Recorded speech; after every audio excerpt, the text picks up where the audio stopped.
bueno, eso aplicaba a Puerto Rico, todo lo que leí esta mañana, y a la gente le encantan los temas históricos. Ya sé que ayer tuviste una entrevista con el programa Por la Calle del Medio. ¿Cómo te fue? Excelente. ¿Vas a tomar café? Pues yo te quiero preguntar, ¿qué hubieras dicho tú si hubieras tenido más tiempo?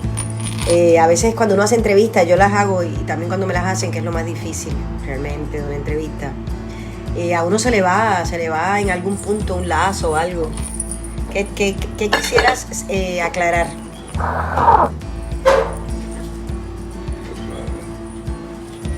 Yo vi que se te quedó lo de los marxistas. Cuando te preguntaron sobre el marxismo, te preguntaron si había que retomar el marxismo, como tú y yo nunca lo hemos dejado. En la formación sindical y en la formación del movimiento obrero. ¿No quieres hablar? ¿No quieres hablar de eso? Pues habla, lo que te están escuchando. Hay personas aquí. ¿Qué? Hay personas aquí. Sí, pero eso se graba. Dale. No, que esa pregunta muy bien formulada por Carlos. Por Rafi. Rafi, ¿por qué la dijo? Rafi. ¿Quieres café? Sí, yo ahora. ¿Quieres ahora? Él te preguntó ¿qué consideras, si considerabas que había que retomar el marxismo oye, y bien interesante porque él viene de la Federación de Maestros, que es muy marxista en su concepción del sindicato. Pues después cuando escuché la grabación me di cuenta que adiós, yo no le contesté la pregunta. Yo estaba dando clase, así que yo no te podía hacer señas.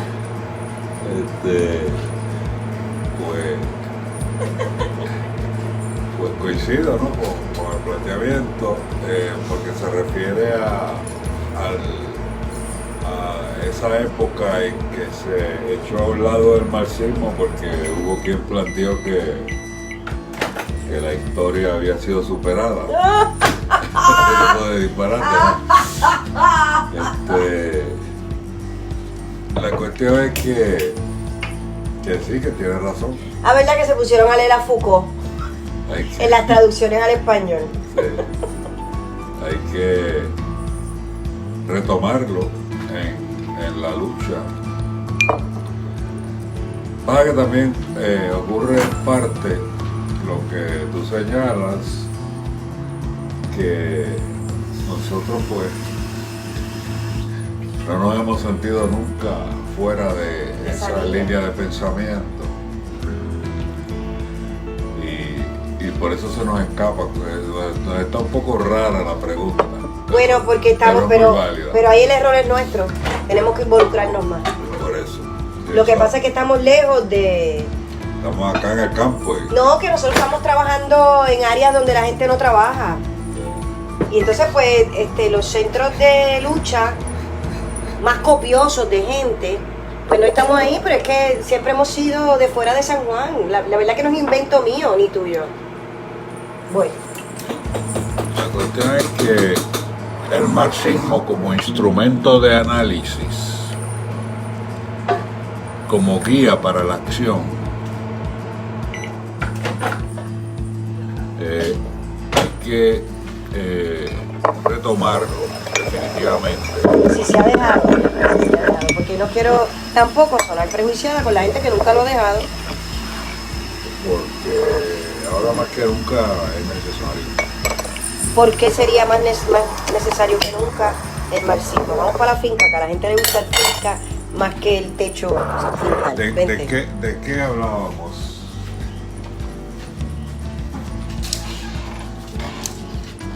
¿De qué hablábamos? De la lucha social. Hablábamos estuvo muy bueno, déjame felicitar a Rafi y a Carlos. Nada más, ahí nos cortamos un poco. Se hacía un puente entre los arrestos de los macheteros el 13. Bueno, vamos, ahora sí tenemos señal. Rapidito, los arrestos de los macheteros fueron el 30 de octubre de 1980 5. Y tú lo viste, que esto es típico de los grupos que planifican una estrategia fuera de la lucha de masas, pero una estrategia muy respetable de lucha contra el imperio y el capitalismo colonial. Y mencionaste 3 acciones de ellos que reflejaron que que eran muy buenas desde la parte de ellos, pero que no iban a tener la fuerza para contestar como el imperio contestó. Entonces así, de manera sucinta en esta ocasión, y ayer no tan detallada, pero sucinta más profunda, explicaste lo que pasó ese 30 de octubre. Entonces, de octubre. Entonces, ¿cómo aplicar eso a la lucha social actual? Evidentemente, la organización. Mi crítica, Agosto, que cuando hablamos de la organización y el público nos está escuchando, la gente piensa en qué. Bueno, lo más que pueden pensar es en un sindicato.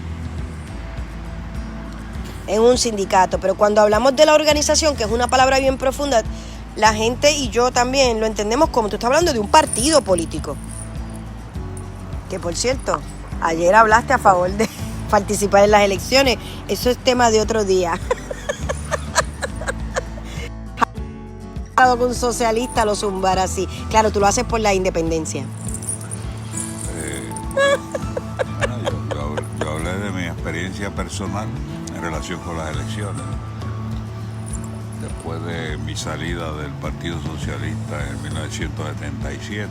Entonces, la lucha social actual, a donde no veo al PIB todo el tiempo, pero yo tampoco sé en dónde está el PIB todo el tiempo. Está bien, te lo acepto.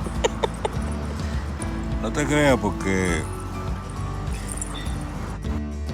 de vista hay 2 PIB, podríamos decir.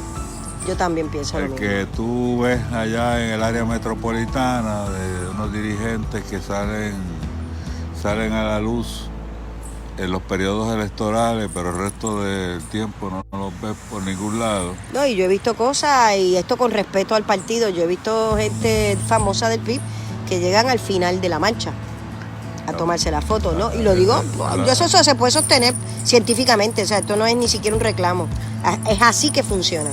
Y otra cosa muy distinta, pero que muy distinta, es la base del PIB en los pueblos, sobre todo en los pueblos pequeños, que están interactuando continuamente con el pueblo y nunca se desactivan.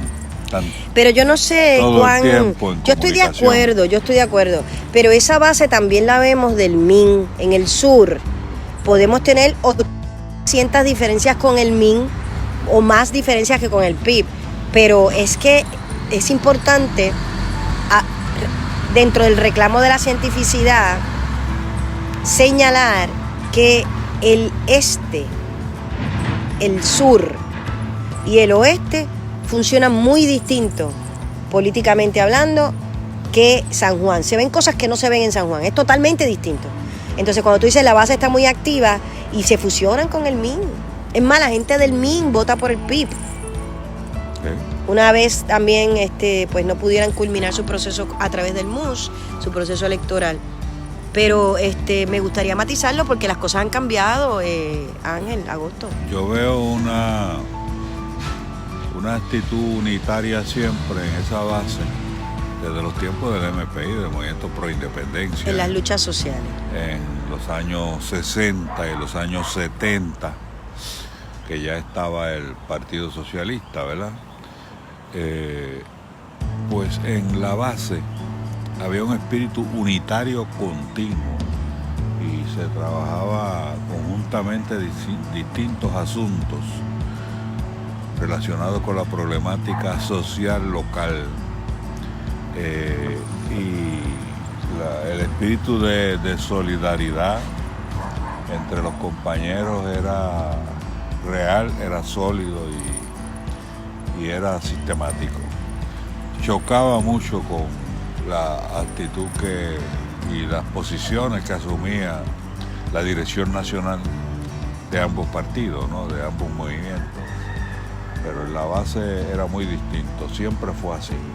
Si ahora tú indicas que los del MIN y los del PIB están muy unidos en la base, pues sigue siendo más o menos lo mismo, porque los del MIN son herederos Sí, de esa tradición. De esa tradición MPista, PCPista. Sí, ya más encaminada hacia el nacionalismo, pero el nacionalismo revolucionario. A mí me pasa también eso, la gente se sorprende que yo me muestre tan ignorante del proceso electoral y francamente lo soy. Francamente lo soy. Siempre he estado involucrada desde el trabajo de periodista y el trabajo desde la sátira política, y ahí de manera profunda. Pero no tengo nada que ver con las elecciones. Yo tengo una tarjeta electoral porque en alguno de los intentos de unificación de la izquierda en Puerto Rico con todos sus colores, pues fuimos con algún esposo mío a sacar la tarjeta, ¿entiendes? Y cuando se pierde otra tarjeta de identificación, esa es la que te hace la vida más fácil, porque ahí te pueden identificar más rápido ahora no me acuerdo en cuál de los casos, cuál de las oficinas que uno va. No puedes cambiar cheque, pero para algunas cosas sirve. Entonces, luego sí, la renové conscientemente para votar a favor de la fianza. Entonces, tú que eres mayor que yo, eso es típico de los socialistas. Razones coyunturales, uno utiliza la tarjeta electoral. Y yo voté a favor de la presunción de inocencia y el sector de vanguardia en el socialismo, porque ahora hay que hacer esas distinciones. Nos unimos férreamente y entiendo que se ganó a nivel, ¿verdad?, del papel. Siempre la fianza tiene mayor acceso, la gente que tiene acceso al dinero. Pero la presunción de la inocencia no se entrega. No importa si es un derecho liberal, es un derecho ganado por el pueblo. Es un derecho básico de la humanidad, sí, arrancado a lo largo de las luchas sociales a nivel universal, ¿no? Yo no creo en las elecciones. Yo anímicamente no me... O sea, si tú me preguntas a mí como artista, que no lo voy a decir aquí, yo te puedo decir qué le conviene al quehacer cultural. Es que uno no cree ni deja de creer en las elecciones, porque las elecciones no son un artículo de fe. No cambian nada y es mucho más. Por eso, pero que no, es como que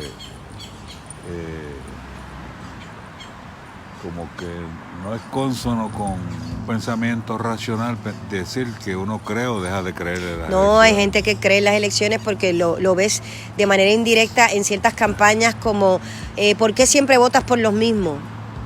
Pues porque el problema es votar en esa estructura. Entonces a mí me sorprendió mucho que tú, ¿verdad?, en tu profundidad lo plantearas, porque yo sé que tú lo dices, bueno, si se va a dar y no se va a detener las elecciones, pues entonces voten por el PIB. Entonces yo te entiendo. Yo uso la candidatura y ciertamente mucha gente del PIB se lleva mi voto, pero yo lo decido el día antes. Yo lo que te puedo decir es que lo más que yo podría decir de las elecciones, ¿verdad?, en mi experiencia como colegio de actores, una vez gana el Partido Popular o algunas facciones de esa línea, el quehacer cultural se ve interceptado por ex socialistas del PCP, que todavía se cantan socialistas, los Bernie Sanders de la vida, Alexandra, esa, la de Estados Unidos, que no sé qué tiene que ver conmigo. O sea, esa gente que está en esa línea yulinesca, que ya desapareció el yulinismo, pero esa gente, y lo vimos con Yulín, como ex PCPeros estuvieron ahí para darse cuenta que no es lo que ellos imaginaban y a mitad de camino renuncian. Si tú me preguntas a mí, yo lumpen, te lo voy a decir sinceramente porque lo vi. Y a mitad de camino renuncian. Y ahí te la dejo, como un Rosselló cualquiera. Ahí se los dejo. Sin la responsabilidad de transformar el área de trabajo que les haya tocado, o sea, los municipios, etcétera. Yo vengo de Caguas, donde todavía existe el muñozismo, y creo que en cierto nivel funciona. Una vez empieza a cuestionar uno eso, se dan ciertas dialécticas preocupantes que otros pueden hablar mejor que yo. Así que eso es lo que yo veo. No, ¿sabes? Vamos, los PNP molestan menos en el quehacer cultural porque no entienden la cultura. No la entienden. O sea que la ignorancia ayuda. Sí, no entiende la cultura y necesita alguien que le solucionen eso. Me lo explicaron hace mucho tiempo. Yo, por ejemplo, si estuviera en San Juan, yo votaba por mi sobrino, por el PIB, para asambleísta. Por José Enrique García Oquendo. Por García Oquendo, que yo sé que va a trabajar, y por Ángela Meyer, que son los que conozco, ¿no? Yo sé que van a trabajar, yo conozco su espíritu guerrero. Ángela Meyer. Sí. Por el PNP. Sí. Y García Oquendo por el PIB. Entonces eso me lo permite porque soy socialista, ¿ves? Yo no pertenezco a ningún partido electoral. Entonces eso para mí es una ganancia. Esa es la clave, precisamente, y por eso es que los marxistas no descartamos ningún método de lucha.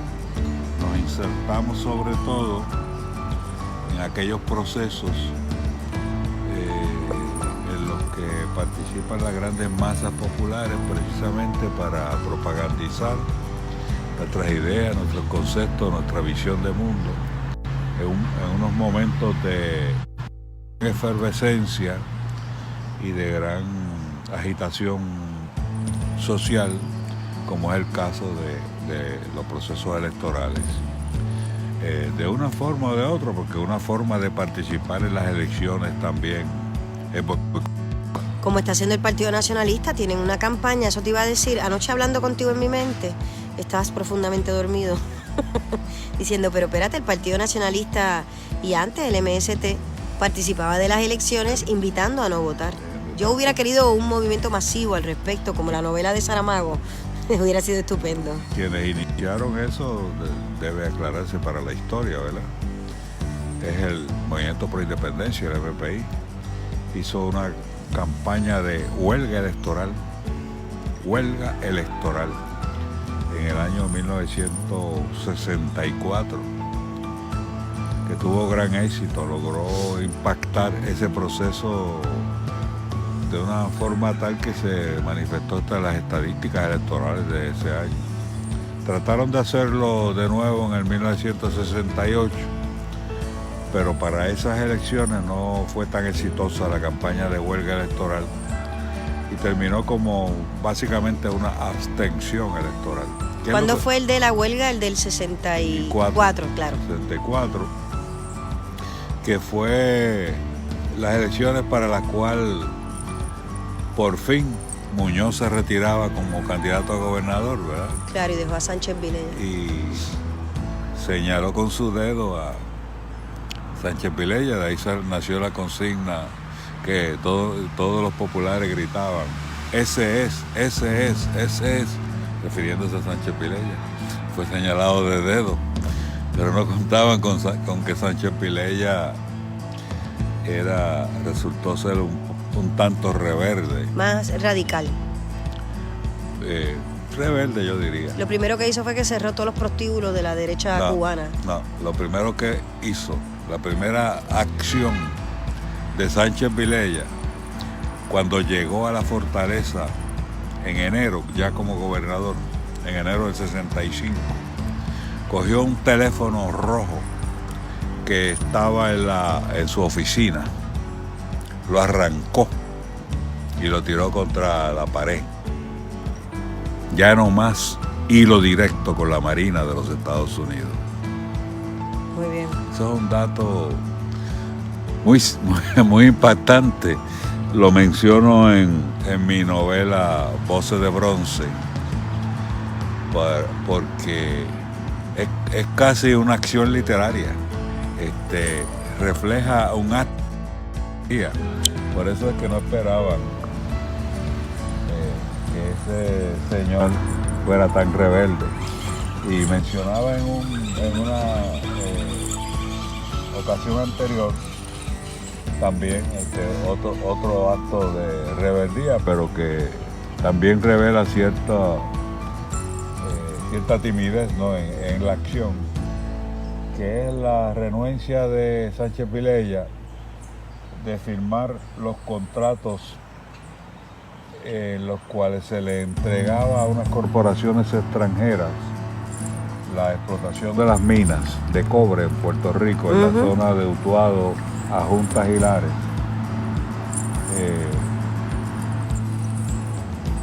Pero que él necesitaba algo, una fuerza detrás que le diera razón de ser a su acción de rechazo de los contratos, porque ciertamente iban a representar de inmediato una gran cantidad de empleo para un sector de puertorriqueños.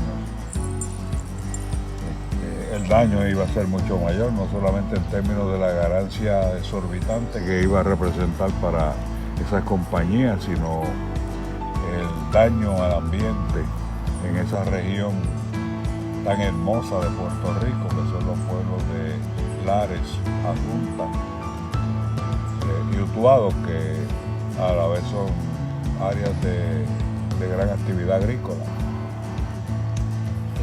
Y mencionábamos anteriormente, ¿no?, el tipo de explotación que hacen esas compañías, que establecen unas minas que le llaman de cielo abierto, es decir, que hacen una gigantesca perforación en la tierra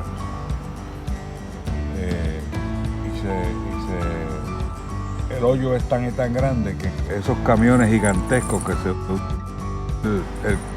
el cobre circularían en espiral dentro del hoyo que se crearía.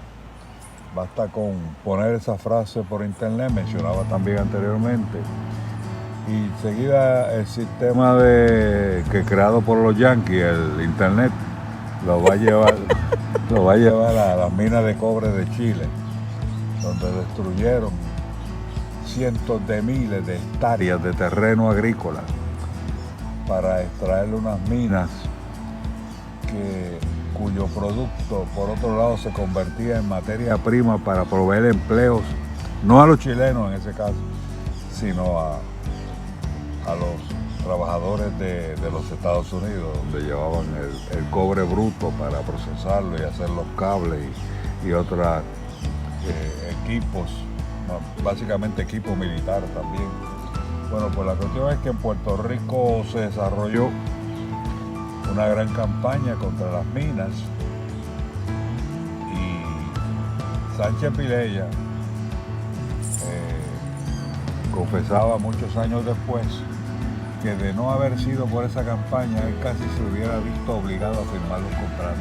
Claro, lo dijiste, sí. Entonces, producto de la campaña que fue iniciada por el MPI,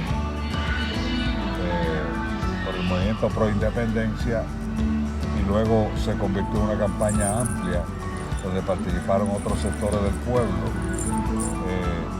Eso creó las condiciones para que el gobernador no firmara los contratos de las minas. Yo creo... Es otro de reverdía de ese...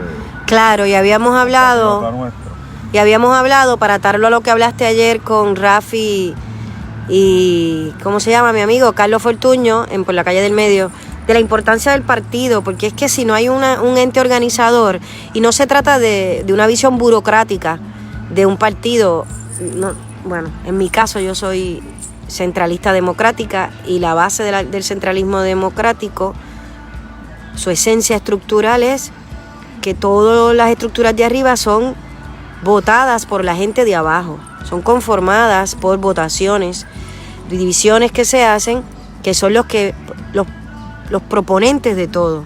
O sea que en vez de venir de arriba hacia abajo, todo lo que se decide en esos grupos de base.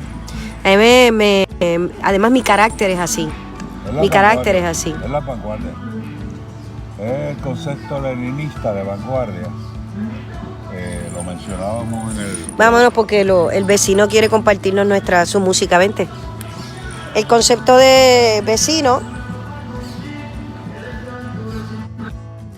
El concepto de vecino, yo dije, el concepto de partido de vanguardia, hacía tiempo que no venía un vecino a imponerse sobre los demás. Ese es un vehículo que llegó ahí, que ya se está yendo. Hace tiempo que no venía alguien a imponerse. Vamos a darle su espacio. Entonces, háblame de eso, el concepto de vanguardia. Sí, hablábamos en el programa de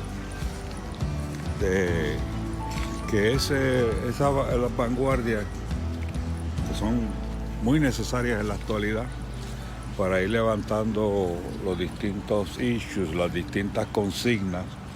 También hablábamos de lo que es una consigna, ¿no? Eso te quedó súper bien. Una consigna es un programa político comprimido. Qué bien te quedó esa definición. De hecho, se puede aplicar a la metáfora. Es la praxis condensada. Permite, en torno a ella, desarrollar una actividad de masas, de movilización de masas, para que en torno a distintos problemas sociales y políticos que levanten esta lucha, ¿no? Y La Vanguardia pues tiene muchas veces esa función de... Porque ¿qué es La Vanguardia? Es el grupo del frente. Ok, pero hablábamos de los grupos de base de un partido. Entonces tú dijiste La Vanguardia. Pues estoy tratando de definirla, que va abriéndose paso, creando una brecha a través de la cual pueden pasar los sectores populares en lucha. Esa es básicamente La Vanguardia. Mencionaba los ejemplos que no voy a repetir, podríamos cansar, ¿verdad? Pero que en los años 60 y 70 ocurrió con el servicio militar obligatorio con esa campaña de masas, y también ocurrió con la lucha contra la explotación minera, donde terminaron desarrollándose frentes amplios que vienen siendo los grupos que ya fuera de líneas partidistas, que muchas veces no eran independentistas y socialistas como era el movimiento al cual nosotros pertenecíamos, pero que había sido la entidad que había abierto esa brecha, ¿no? Y permitió la formación de esos grupos más amplios. Pues yo entiendo que en nuestra época eso es lo que corresponde, el ambiente está para ello, estamos viviendo una crisis económica y social que está en vías y en ocasiones se ha convertido en crisis política. Lo que ocurrió en verano del 2019, que en el programa cometí el error 2 veces de mencionar el verano de 2017, quiero aprovechar para aclararlo, 2019, porque fue tan cerca que me parece lejos de tanto que ha pasado desde entonces. Sí, no, ha sido intenso. Esas son manifestaciones de esa crisis que estamos viviendo. ¿Por qué ocurren eventos de movilización de masas de esa magnitud y luego no tienen mayores consecuencias en términos organizativos, en términos políticos? No se le ha podido dar seguimiento. ¿Se intentó? Es como resultado de que prevalecen en nuestro país una serie de paliativos que amortiguan las contradicciones. La indignación. Amortiguan las contradicciones a las cuales se enfrenta nuestro pueblo y reducen el efecto inmediato, directo de las personas de esas condiciones materiales de que son víctimas. Una de ellas ha sido, y lo ha sido por más de 50 años, los programas de cupones de alimentos que mencionábamos, que ahora son los programas de asistencia nutricional. Sí, bueno, déjame darle un ejemplo a la gente. Yo tuve la intuición, porque yo participé del desempleo este verano, que el dinero que envía Trump, la administración Trump, el imperio, estaba sirviendo para movilizar el voto hacia el Partido Nuevo Progresista. Porque entonces todo lo que viste que esa clase gobernante, otro principio que queremos comunicar, es una sola clase gobernante. Y entonces, y los programas en el fondo son lo mismo. No hablemos de la cultura, que eso lo puedo demostrar en cualquier foro.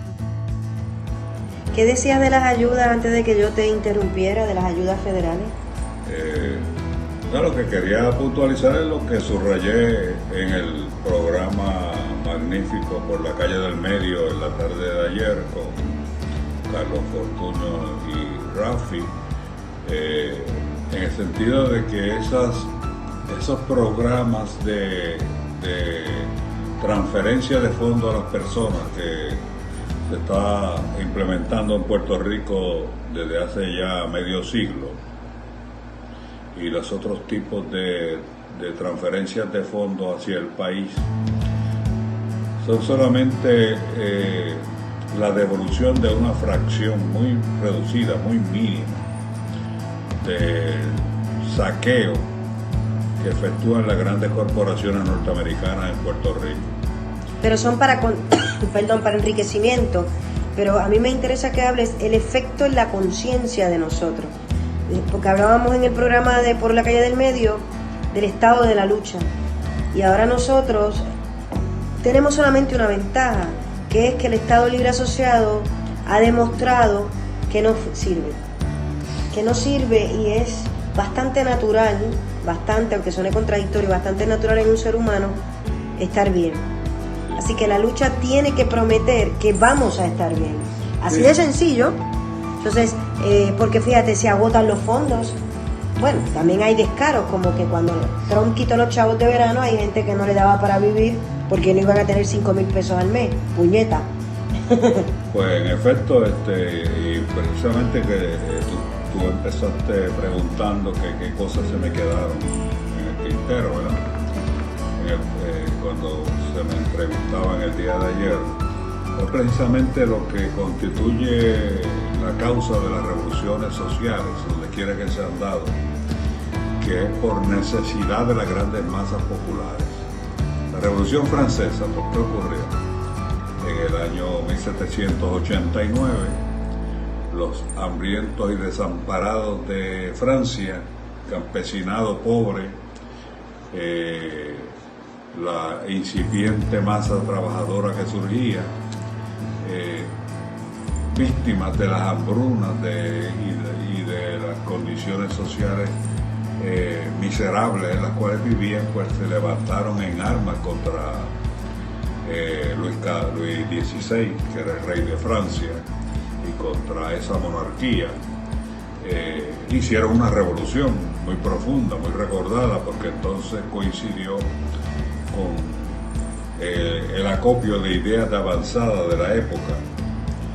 Unos cuantos años antes, apenas 6 o 7 años antes, se había producido otra gran revolución, que fue la Revolución Norteamericana en 1776, por la independencia de las 13 colonias de los que formaron eventualmente el país que hoy se conoce Estados Unidos. Tenían una consigna, eso que yo llamo el programa político comprimido. Era,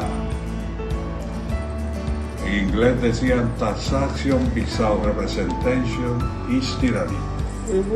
Taxación sin representación es tiranía. Contribuciones sin representación es tiranía. En torno a esa consigna, aquel sector revolucionario de la burguesía, porque tanto la revolución norteamericana como la de Francia fueron revoluciones burguesas. Porque son ejecutadas por personas que no generan ganancias. La palabra burguesa es objetiva. Sí, por eso sí. Y eran sectores oprimidos en ese momento por otra...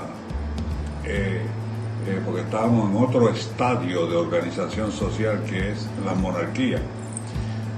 Los grandes estadios de la historia de la humanidad son los sistemas monárquicos, después el sistema burgués y capitalista, y luego el sistema socialista, ¿no? Son tres grandes, y entre medio está el sistema esclavista, que comparte varios de esos estadios. Que está actualmente otra vez. El detalle es que esas revoluciones ocurren cuando las grandes masas, el pueblo, se ve obligado al cambio por sus condiciones materiales. En América... Pero eso ocurre automáticamente, o lo tenemos que empujar. No, en América pues se dio otra gran revolución, que es la revolución independentista, que dirigió principalmente Bolívar. Cuando uno menciona la palabra Bolívar, pues se ubica en el tiempo, ¿verdad? Pero no necesariamente fueron Bolívar, fueron varios dirigentes revolucionarios de entonces, que desde el año 1810 a 1830, desarrollaron toda una oleada revolucionaria en América que resultó en la independencia de la mayor parte de los países de América Latina, con la excepción de Cuba y Puerto Rico, producto de la necesidad de esos pueblos de emanciparse para poder vivir, porque de lo contrario era la muerte. En Puerto Rico no se ha dado esa revolución porque el pueblo no ha visto la necesidad de hacerla. ¿Por qué no ha visto la necesidad de hacerla? Casi estuvimos a punto, a fines de los años 30, donde había unas situaciones de miseria, hambre extrema. ¿Y qué ocurrió?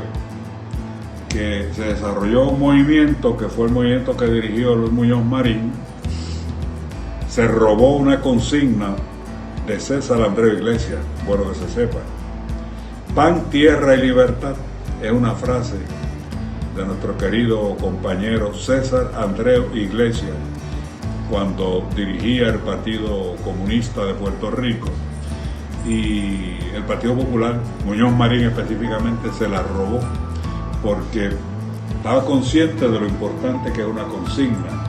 Ese programa comprimido lo llevó a ganar las elecciones, primero una victoria contundente en 1940 y luego mucho más sólida en el 1944 desde el punto de vista electoral, y eso desvió el camino de la revolución, tuvo ese efecto objetivo de desviar el camino de la revolución porque se constituyó en un movimiento político dirigido a aliviar las condiciones sociales del país. Tuvo ese efecto. Y luego en los años 70 estábamos en proceso de construir una situación revolucionaria en Puerto Rico.